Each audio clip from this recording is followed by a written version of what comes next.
Olha, como eu disse no outro áudio, e repito agora, a intervenção militar, querendo ou não, ela está acontecendo. Se você observar, de 85, quando os militares deixaram o poder, em primeiro lugar, os militares nunca foram de falar grande coisa. Eles nunca foram de ficar dando satisfação à imprensa ou à população do que o que de fato tinha que ser feito e como que seria feito. O que eles tinham que fazer, eles sempre foram e fizeram. Os militares são muito práticos, muito objetivos e fazem bem feito. Se pode ver todas as estradas de rodagem que nós temos de norte a sul, leste a oeste, foram praticamente todas abertas e construídas pelos militares. As usinas hidrelétricas que têm funcionamento no Brasil, praticamente todas foram feitas, desenvolvidas, arquitetadas, desenvolvidas, construídas pelos militares. As grandes obras, quando têm que ser feitas, quem são chamados são os militares. E desde que eles deixaram, eles já não eram de falar, tanto que o apelido das Forças Armadas é o Grande Mudo. Ou seja, eles não são de falar. E você vai observar de 85 para cá, você é jovem e tal, mas você vai observar que de 85 para cá, quando os militares entregaram o poder, eles nunca mais falaram. Não tem voz, não falam, não tem que eles não saem dando entrevistas e etc. Salvo uma ou outra que de vez em quando são chamados, mas é coisa assim muito sutil. Eles falam exatamente aquilo que você não quer ouvir. Eles falam aquilo que você, digamos, não vai entender. Eles têm um palavreado muito próprio. Então você vai observar que nenhum dos militares saíram às ruas falando, por exemplo, o que o Mourão falou.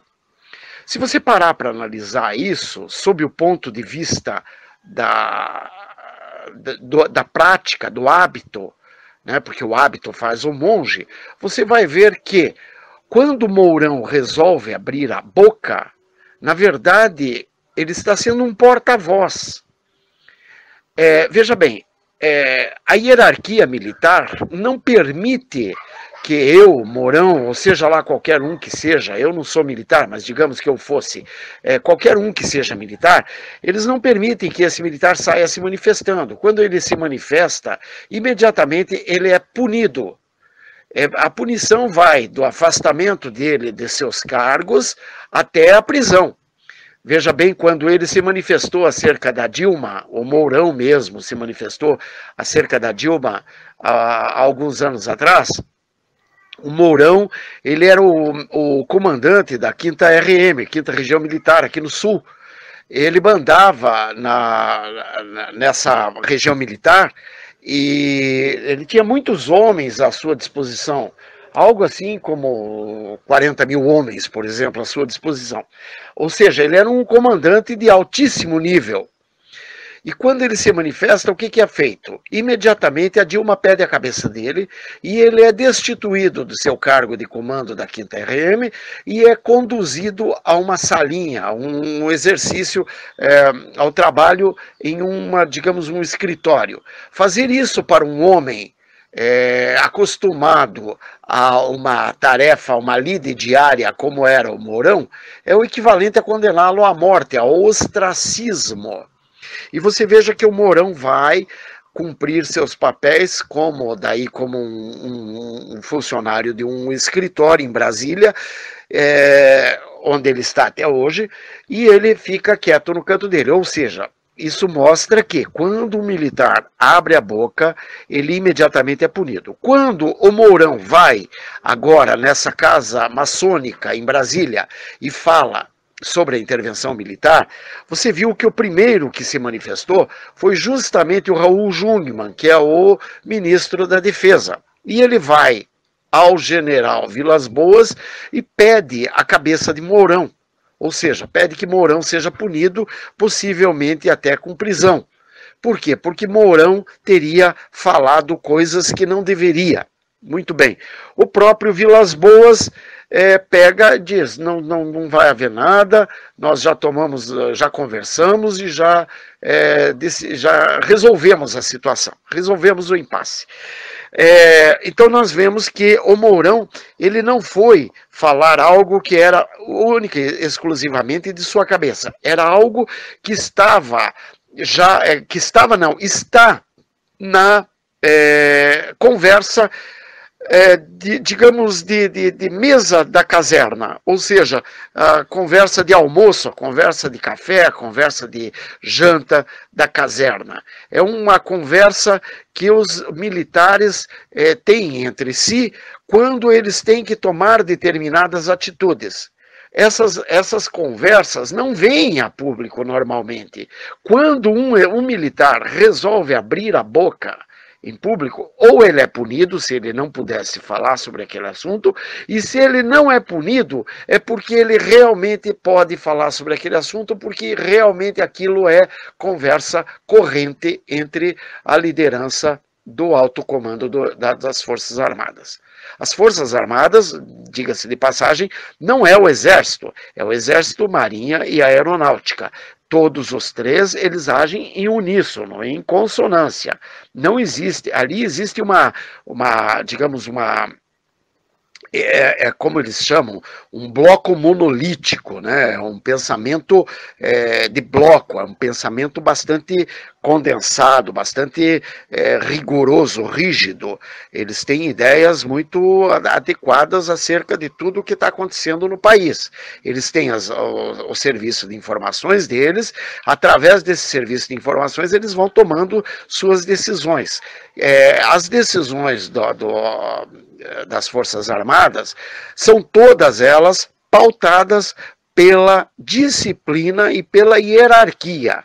Hoje, a hierarquia é o comando do presidente da República. Se o presidente da República falha, vem o ministro da Defesa, depois do ministro da Defesa vem os generais, etc. Ou seja, existe uma hierarquia. Eles não saem por aí achando que o cordão do calçado tem que ser amarrado desta forma ou daquela forma. Se você parar para analisar uma fila de uma apresentação de um corpo militar, você vai observar que desde o cadarço do coturno até o último botão de seus jalecos são previamente estudados. Não tem um com botão azul, outro com botão preto, outro com botão marrom.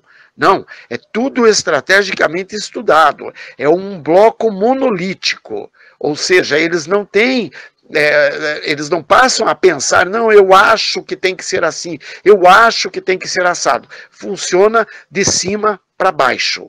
Quando eles avaliam uma situação, como avaliaram já o Brasil, como está sendo avaliado o Brasil desde 85, eles nunca saíram fora do quadrado, eles sempre estiveram atuantes na nossa sociedade. Eles já impediram o comunismo de agir livremente no Brasil várias e várias vezes. Eu sou testemunha viva disso, por quê? Porque eu vivi todo o período de 64 a 85 e estou vivo até agora, e estou bem vivo e analisando tudo, estudando tudo, como um partícipe ativo da sociedade. Eu não estou deitado numa rede tomando suquinho de fruta.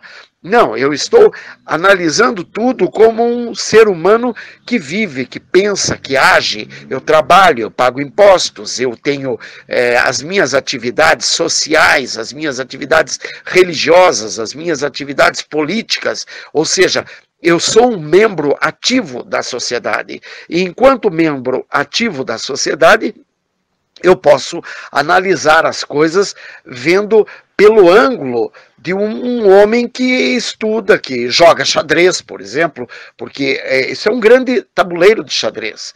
Eles têm atividades que eles não abrem mão, tá?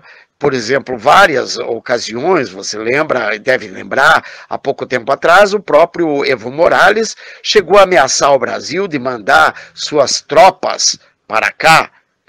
A Venezuela ameaçou de mandar seu exército para cá para dar apoio a Dilma, como chama o Maduro. Né? Então, enfim, isso não ocorreu por quê? Não é por nada.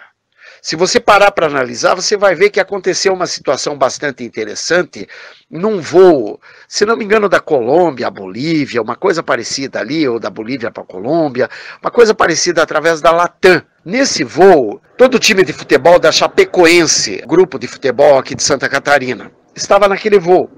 Aquele voo caiu. Muito bem. Aparentemente ele caiu e tal, você pode ver que está tudo muito quieto e tal. Aparentemente ele caiu por um erro, uma falha, um problema do avião. Inclusive porque a própria Latam é uma empresa que não é lá muito respeitada, etc. Tal. Muito bem.